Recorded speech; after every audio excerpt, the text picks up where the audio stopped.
research was looking at the implementation of a character education framework to improve student perception of teamwork and empathy in Year 10 PE. In the physical education faculty, we've always had the view that we teach the student rather than the subject. We viewed our role as one of teaching good values and good character traits through our subject. Historically, we've spent a lot of time studying Hellison's model, and when we restructured our junior program, we based it off Hellison's model of social responsibility. Then in 2019, we developed the Goodfellow Code, and this was again based off Hellison's model. We had 5 simple, colourful levels, and we put posters in all the teaching spaces, from classrooms, the gym, turf, and even on the stairs. We found this a really good way to explicitly teach the Goodfellow Code. When we were locked down, we also had a Goodfellow Code in isolation, where the boys self-assessed how they were being a good fellow at home. One of the issues we've got is, how do we assess the characters of the boys? So we had a teacher summative observation, and I was worried if we missed something. Did we base it on a memory? And so I also thought it was time to get student voice or self-assessment, see if we were on the same page as the boys.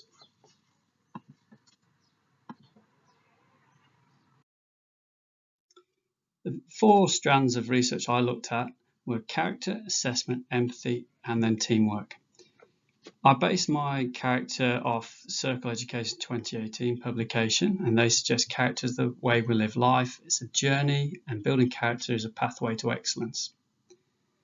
They promote 3 strands: civic, which is belonging; performance, which is potential; and doing what is good and right, which is moral. Their findings highlight when boys feel as though they belong, they're more likely to do what is good and right. So as educators of character, we have to design and implement and then measure character traits.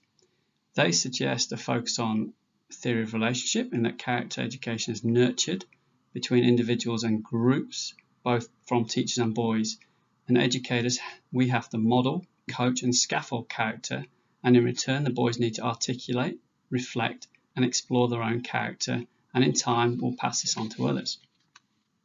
In regards to assessment, a lot of the research was based around formative assessment, and this mainly focused on the learning objectives, success criteria, focus on effective questioning, as well as oral and written feedback. There was a main focus as well on self-assessment and the 3 stages whereby students identify their own successes, identify a place for improvement, and they make an on-the-spot improvement. Another researcher, Grundyke, suggested students relate their own work to educational goals and targets, and it enables students to direct their own learning, which in turn is a lifelong skill where external feedback may not be present. And this fits nicely with Westlake's character education goals, as well as the New Zealand curriculum. In regards to empathy, Westlake have been developing their graduate profile, and empathy is not a word that's actually used, but is one of them underpinning the profile. Research suggests that as an educational institute, it is our responsibility to create a safe environment, and one which fosters the value of empathy. In the physical education faculty, we've developed the Goodfellow Code based off Hellison's model of social responsibility, with the hope to empower students to help to create a positive and safe environment for their classmates and to nurture empathy. And research suggests there are 2 aspects of empathy: affective and cognitive. And simply explained, warmth, compassion, and concern for others, as well as cognitive abilities to take the points of view from other people. Finally, teamwork. The meta-analysis I went through highlighted team members' behaviours can be split into task work and teamwork being how a team actually works together. We need to be able to assess teamwork, but the issue research suggests is that when we do assess individuals in team scenarios, the team members report they enjoy learning in teams and developing teamwork skills, but criticise team assessments as unfair due to some who don't contribute as much as others. But these individuals do like confidentially assessing themselves on a web-based template. The basic method was to produce a web-based self-assessment framework, as students like to confidentially assess themselves. The school uses Microsoft Teams as a platform. The boys are very active on Microsoft Teams and they're confident on the learning system. So we used forms. For this, we based our survey off the Goodfellow Code, and we had 5 basic questions you can see here. After 8 weeks of lessons, we did a post-test survey on the same 5 questions, and then finally finished off with qualitative interview with 3 students. The next few slides are just simple indications of what the lessons look like, how we started with small-sided games to get lots of touches.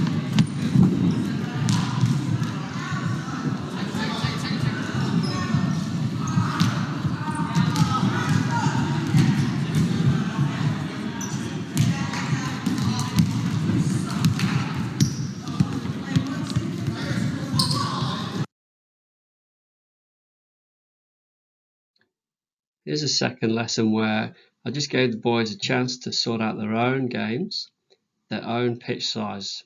So on the left we've got a boy putting cones out for the pitches, and on the right we're looking at teams and organising what game to play.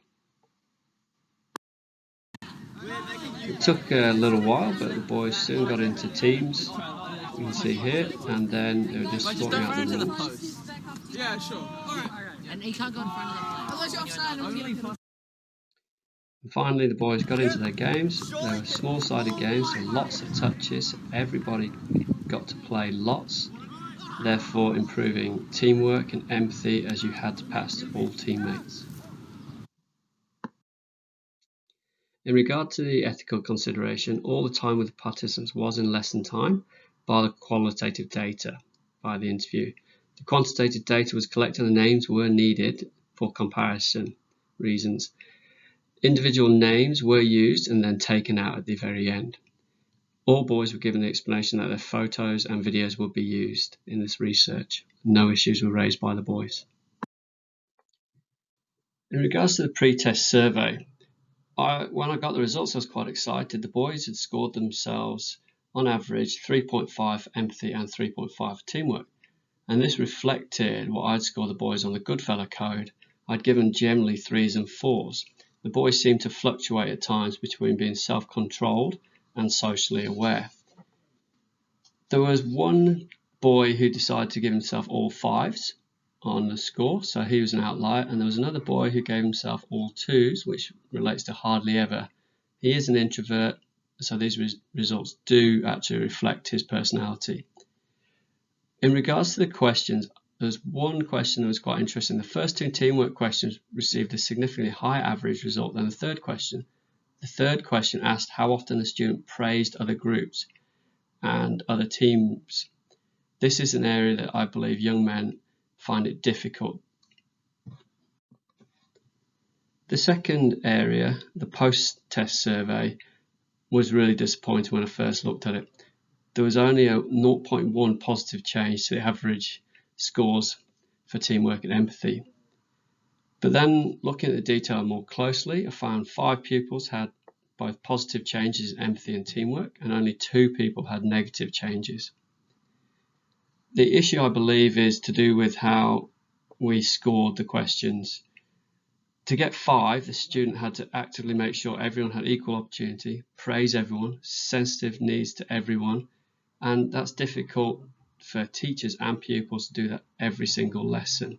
So now I think we'd probably have to change the survey from always to mostly.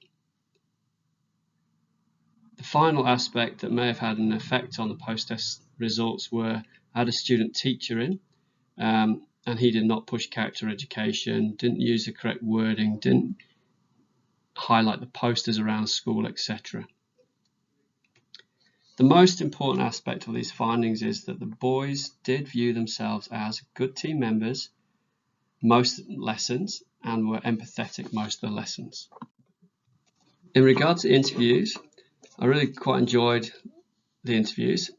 With the quantitative results being a little bit disappointing, asking the boys about the interviews and about the lessons was really quite cool. The boys said they'd become more aware of the Goodfellow Code, and one boy saying he took other boys' feelings into consideration but didn't actually vocalise them.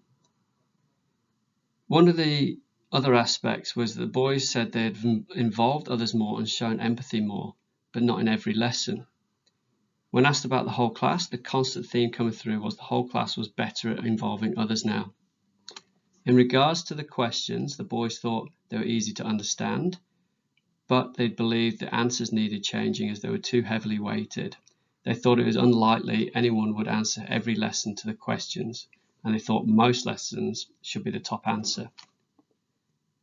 The boys thought physical education lessons where they had to figure things out for themselves, so for example adventure-based learning, were the ones that should be assessed for character, not every single lesson. The boys also said that they initially thought that the self-assessment was negatively received. Student B suggested reporting character is not a good thing. Having said that, when I followed up with we would have to assess on character, student B thought it should be done near the beginning of the year, as the students were fresh and motivated, and by the end of the year they were tired and character would fall off. So the recurring themes over the project were that the quantitative and qualitative results, on the whole, the quantitative results were not a true reflection of what happened. When interviewed, the underlying theme was seeing the posters, teachers talking about and teaching good character did actually have a positive impact, which is not shown statistically. Comments like, I did take other students' feelings into consideration, show empathy coming through, which was not shown in the statistics. The confidence to verbally acknowledge or even stand up to peers may take several years for students to have the self-efficacy to do this, but then Westlake's character education graduate profile is a 5-year project.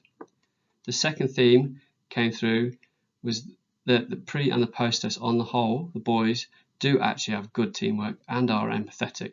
They do acknowledge others' efforts and they do make sure all have equal opportunity. They just can't do this every single lesson, which is understandable, as neither can staff.